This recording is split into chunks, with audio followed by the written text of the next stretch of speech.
And I'm just going to start off with you, Chung. I'm going to open up your microphone. There you go. All Are right, you how you there? doing? I'm doing great. How are you? Good, good. I just Good. wanted to remind you of to record this. Yes, I have it recording. Okay, Thank you. perfect. Awesome. Yeah, no problem. Okay, so my first question was, hold on a sec. Oh, it was about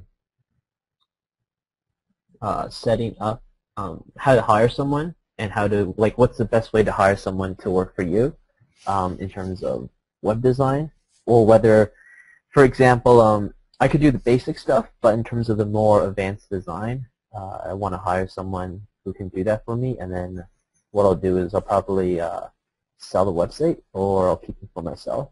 But I guess my first question is, what's the best way to hire someone to work for you, so that, and at the same time you're able to manage them while they work on your site.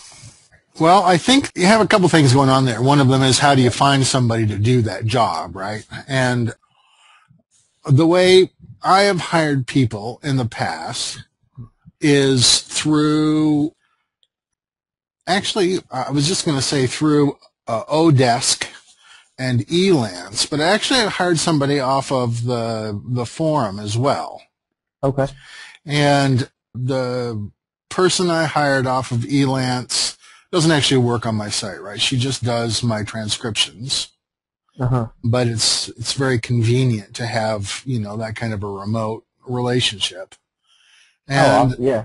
and the person I hired off of oDesk, is in the Eastern Europe, and he's doing some programming for me in Ruby on Rails that I'm not capable of doing myself.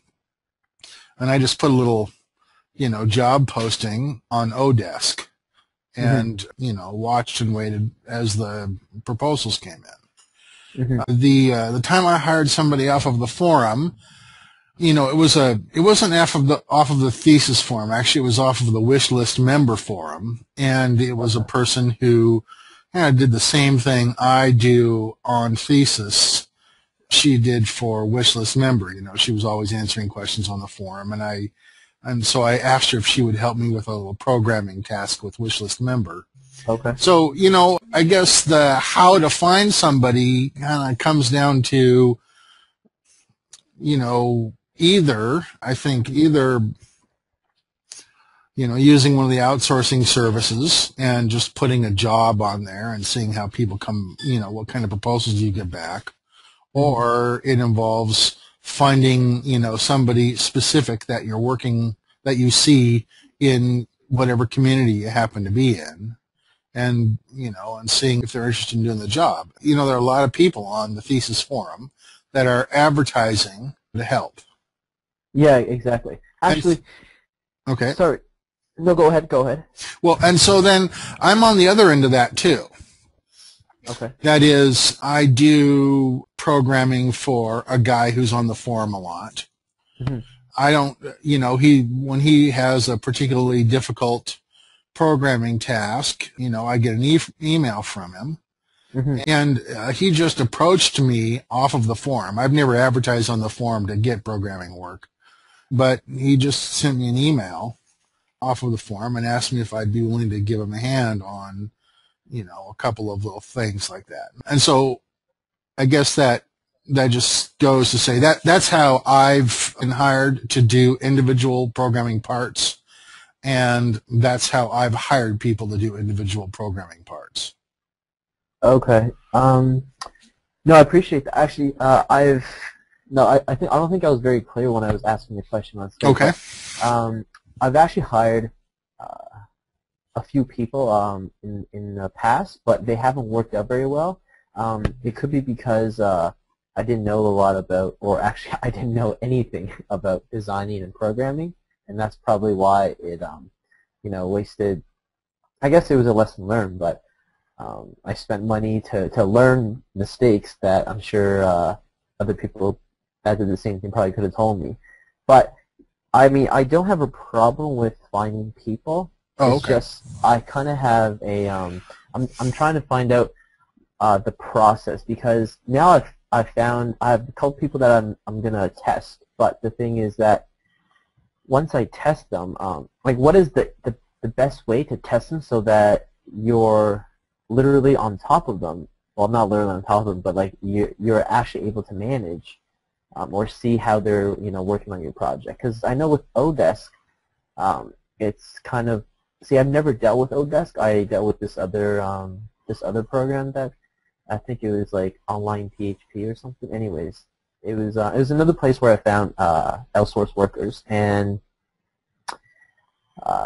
basically I want to find a way to be able to manage them while they work on my website, because let's say I get 4 clients a month or 5, which to me is a lot. How would I be able to?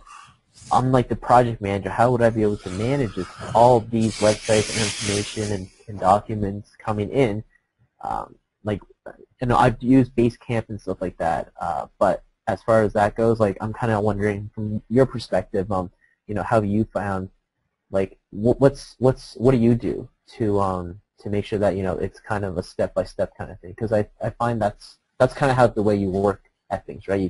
You have a plan and stuff like that, and you're pretty organized. Mm-hmm. And Yeah. so what I'm doing right now is I'm having a project management web application being installed on my domain right now. It's called Teambox. Okay. And you can go over to teambox.com and you can see what what it's like.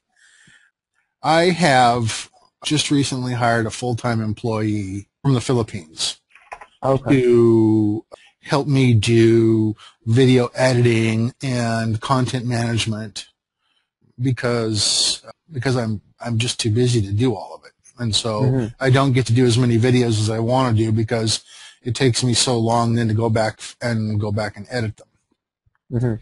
And so I'm setting up Teambox and Google Apps as my 2 management tools for managing the different projects that he and I will be working on. Now I've used Teambox with partners and with clients as well, and Teambox is very much like Basecamp. It's very much like Basecamp. Okay. And so I have one client on Basecamp. I have other clients on Teambox. I have another client that's on a different open source project management system that I had installed on my domain, and then I just don't think as good as Teambox. And then I'm having Teambox. Okay. So you've had pretty good. Teambox has worked out really good for you. Teambox has worked very well for me, and now I just don't want to pay for it for each project. Since it's open source also, you can have it installed on your server, and then you don't have to pay for it. And so that's what's happening, as we speak, actually. Somebody is installing it for me on my server. And that's nice because it has threaded comments, it has task lists, and you can assign tasks to different members of the team. It has documents, it has file uploads. It's a very easy Basecamp-like system for managing that you can host yourself. Okay, so how come you decided to use Teambox versus Basecamp? Well, Basecamp is quite a bit more expensive. Yeah, I think it was like $19 a month. I just got the basic. But it's $19 a month for what, 3 projects or something like that, right? I can't remember. I don't use it anymore just because I let my guy go. Actually, 2 of my guys go. So because they weren't very good.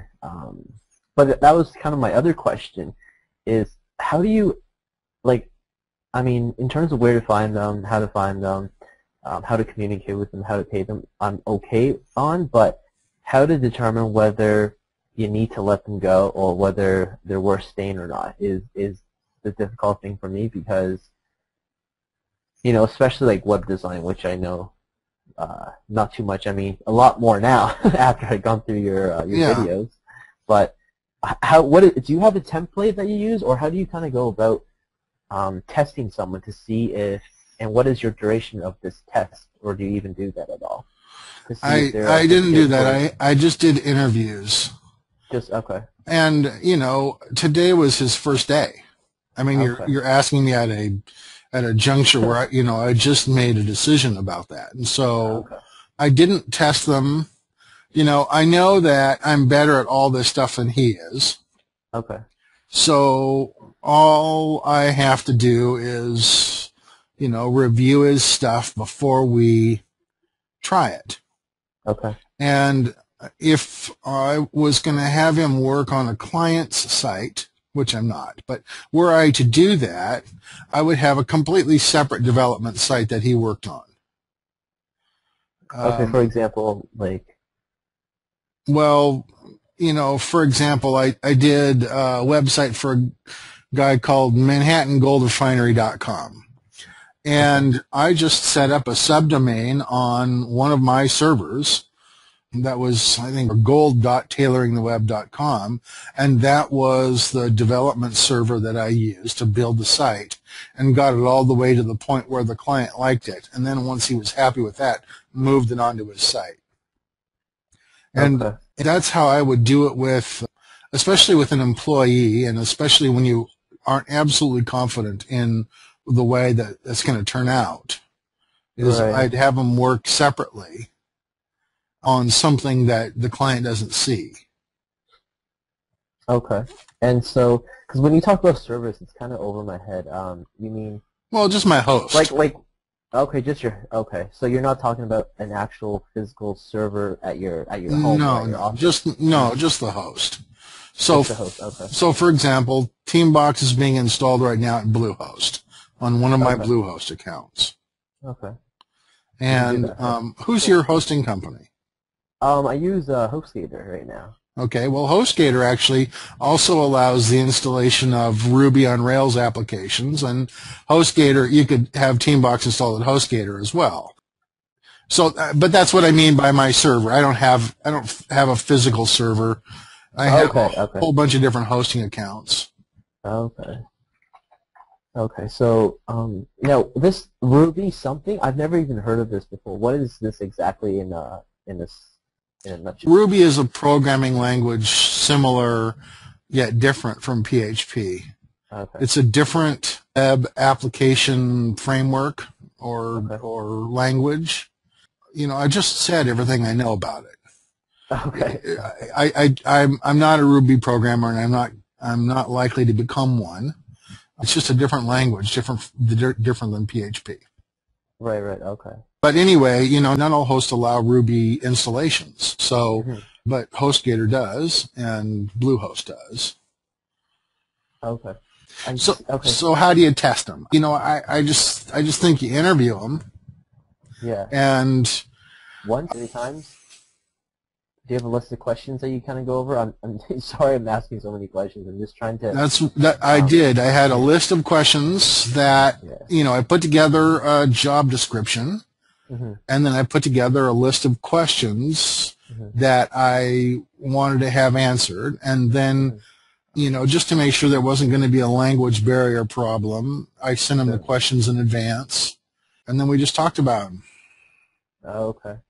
Now, in terms of hiring, when you work with people from oDesk, are you able to, because I've never used oDesk before, I've only interviewed people once I found out oDesk through Skype, and it seemed pretty good, but the only thing is that in terms of getting them to do the work, what if I don't like the work? Like, what has your experience been with dealing with, you said you have a gal who does your transcriptions from oDesk? Oh, no, that's from Elance. Okay, that's from Elance. And I guess I haven't had a situation where I wasn't happy with the work. Okay. So I haven't really had to deal with that. And, well, I don't know, let's see. On Elance, I mean, the person I hired on Elance is a grandma who lives in the Midwest. So there's no communication difficulty, and she was a legal secretary for her entire professional career, and so the whole transcription thing is slam dunk for her. And the guy that I hired in Eastern Europe he's way more skilled than I am. And he does your programming, does he? Well, he's doing the installation of Teambox. Okay. Okay.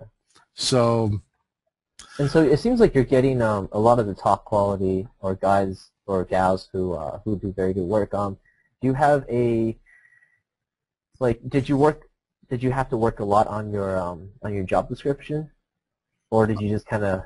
it took me a few hours. Oh, okay. So what were the key points that you kind of mentioned that because maybe it's my job description that is lacking. Well, what were the key points? Let's see. Key points that you believe got you better outsourcers versus crappy ones. Right. Like, did you put a pay in there? No, I basically paid people what they asked for. Okay. So I didn't ever end up with a question of, we didn't have to negotiate it, right? I put the job out there, I got proposals back, I interviewed people, the people I liked, I just agreed to pay them what they asked for. Mm-hmm. So where on earth did my... If you don't mind me asking, what would you be looking at in terms of hiring someone to do some transcription costs? And then well, also, here in the U.S., I'm paying $16 an hour. Oh, okay, 16. Oh, okay. So, but she's fast. She's fast. It cost me a little under $500 to have the second half of the e-commerce site transcribed. Oh, wow. So that was about 8 hours of video, I guess. Okay. Something like that. And what about your guy from Eastern Europe? What do you, because you said he's a very good programmer, correct? So yes, right.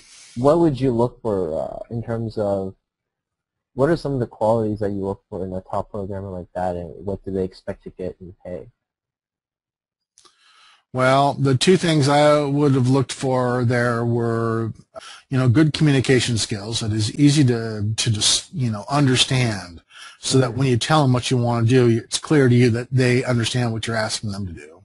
Mm-hmm. And then I just looked at either their test scores in oDesk or their experience. Okay. This guy in particular has, plenty of experience doing exactly what I wanted him to do. So. Okay. And what was he asking for in terms of, is he going to be working? He asked for $200 to do the installation, and I said that's great. Okay.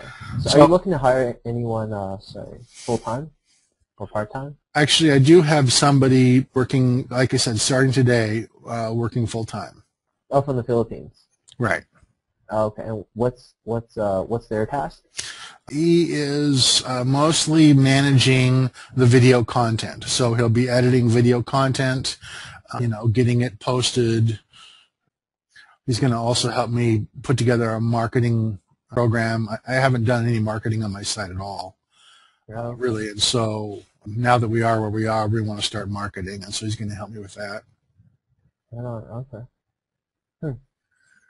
Well, that's okay. So, that's really interesting. Yeah, I'd love to find out your feedback and your experience in a couple of weeks as to how it's going and what you found.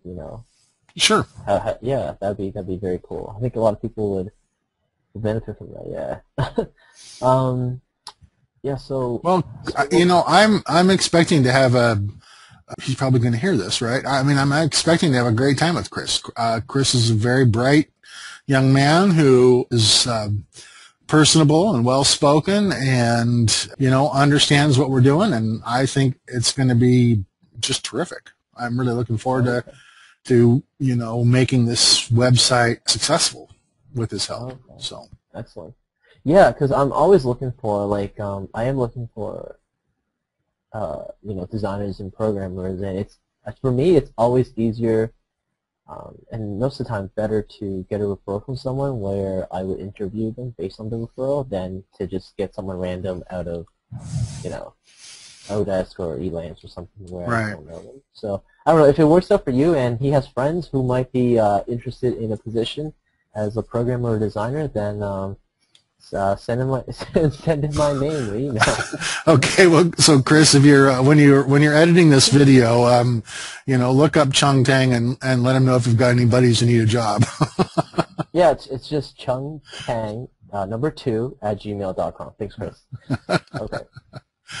Okay, well, so is that it?